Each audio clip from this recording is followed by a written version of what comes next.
ஸ்ரீ குருப்யோ நமஹ. பெரியவாச்சரணம். ஹரஹர சங்கர, ஜெய ஜெய சங்கர. ஆஷாட நவராத்திரியை முன்னிட்டு சௌந்தரியலகரியினுடைய ஸ்லோகம் தான் பார்த்துன்னு இருக்கோம். ஒரு ஸ்லேடை ஸ்லோகம் அப்படின்னு சொல்லிட்டுன்னு ஸ்லோகம் 22 தான் பார்த்துன்னு இருக்கோம். ஸோ அந்த தாசோகம் அப்படின்றதுலேருந்து நான் ஆஞ்சநேயர் நான் தாசோகம் அப்படின்னு சொல்லிகிட்டே அந்த சாயுஜ்ய பதவியை அடையிறார், சிரஞ்சீவி தன்மை அடையிறார். அப்படின்னா நான் அடிமைன்னு சொல்லவே நம்மளுக்கு அந்த உயர்ந்த பதவி கிடைக்கிறது அப்படிங்கிற மாதிரி அந்த அகம் பிரம்மாஸ்மி, நான் வேறு கடவுள் வேறு இல்லை அப்படின்ற ஒரு மனநிலைமைக்கு நம்மளை கொண்டு அந்த மோன நிலைக்கு அந்த தபஸ் பண்ணி ஆர் மனசை கண்ட்ரோல் பண்ணி அந்த மாதிரி அகம் பிரம்மாஸ்மிங்கிற மனநிலையை கொண்டு சாயுஜ்ய பதவி அடையிறது மனித ஜென்மாவான நம்மளால முடியறது இல்லை. அதனால் பவானித்துவம்னு சொல்லி அம்மா நான் உனக்கு அடிமை அப்படிங்கிற அந்த தாசோகன் சொல்லி அந்த உயர்ந்த பதவியை நம்ம கேட்கலன்னா கூட அம்பாள் கொடுக்குறா அப்படிங்கிறது தான் நம்ம பார்த்தோம். அந்த ஸ்லேடையாக 2 அர்த்தங்கள் இருக்கக்கூடிய நேமிங் வேர்டாகவும் நவுன் வேர்டாகவும் வர்பு வேர்டாகவும் எப்படி அந்த பவானி வருதுங்கிறத பார்த்தோம்.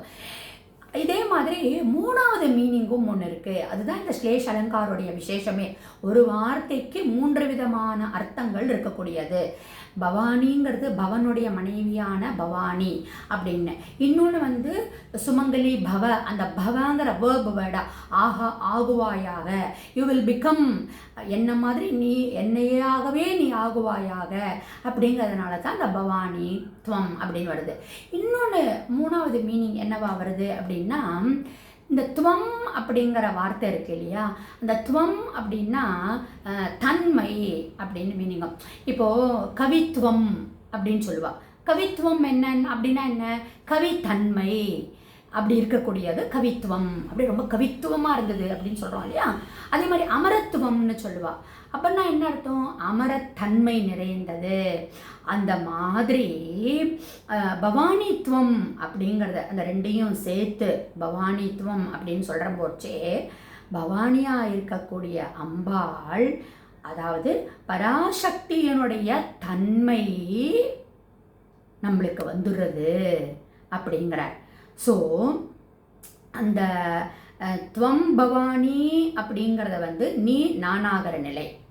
பவானித்துவம் அப்படிங்கிறது என்ன ஆயிடுது, நாம் பவானி ஆயிடுறோம். அதான் நான் சொன்னேன், அகம் பிரம்மாஸ்மி. அந்த நிலைமை வரத்துக்கு ரொம்ப கஷ்டமாக இருக்குது. அப்போது இந்த கவித்தன்மை வரா மாதிரி, கவித்துவம் மாதிரி பவானித்துவம் வந்துடுத்துனா நாம் பராசக்தி ஆயிடுவோம். இந்த உலகத்தையும் ஆளக்கூடிய பராசக்தி ஸ்வரூபமாக நம்ம ஆயிடுவோம் அப்படிங்கிறது தான் இந்த 3வது அர்த்தமாக இந்த பவானித்துவம் அப்படின்னு சொல்கிறது. சரி, அப்படின்னா நம்ம என்ன பண்ணணும்? நான் பவானித்துவம்னு சொல்லிகிட்டே இருந்தோம்னா ஒரு உண்மையான பக்தி இல்லாமல், இந்த வார்த்தையை சொன்னால் போருன்னு சொல்லியிருக்கேளே, இந்த வார்த்தையை சொன்னால் போருன்னு ஆதிசங்கர சௌந்தரியலகரை சொன்னான்னு மீனிங் சொல்லியிருக்கேளே, அப்படின்னா இந்த வார்த்தையை சொன்னால் போரும் எனக்கு சாயுஜ்ய பதவி கிடச்சிருமா? அது அர்த்தம் இல்லைங்க.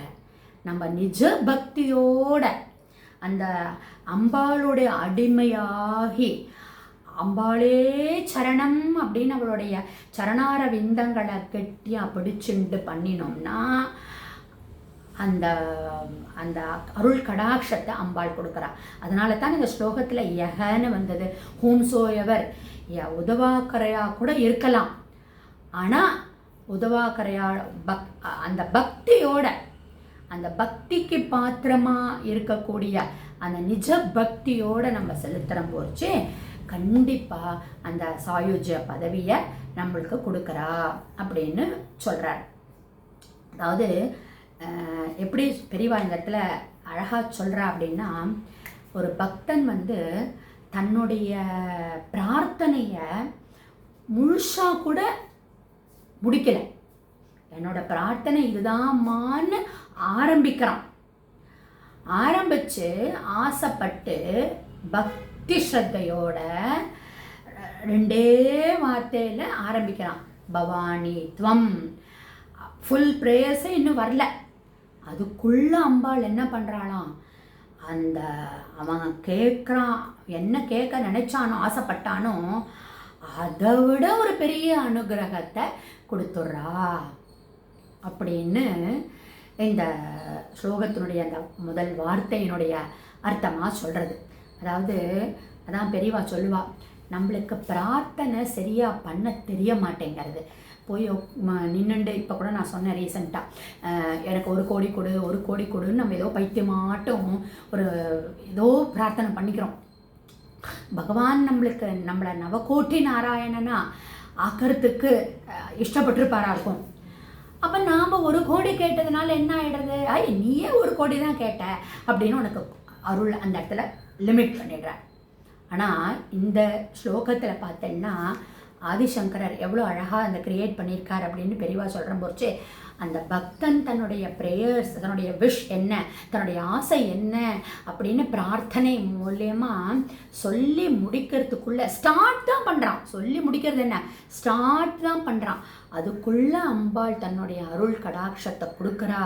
அப்படின்னா அந்த பவானித்துவம், அந்த கவித்துவம் மாதிரி அந்த பவானித்துவமுடைய பவானி தன்மை எவ்வளவு உயர்ந்ததாக இருக்கும். அந்த நிஜ சரணாகதியை நம்ம அடைஞ்சிட்டோம் அப்படின்னா நம்மளுக்கு அம்பாள் அருள் கடாட்சத்தை கொடுக்குறா.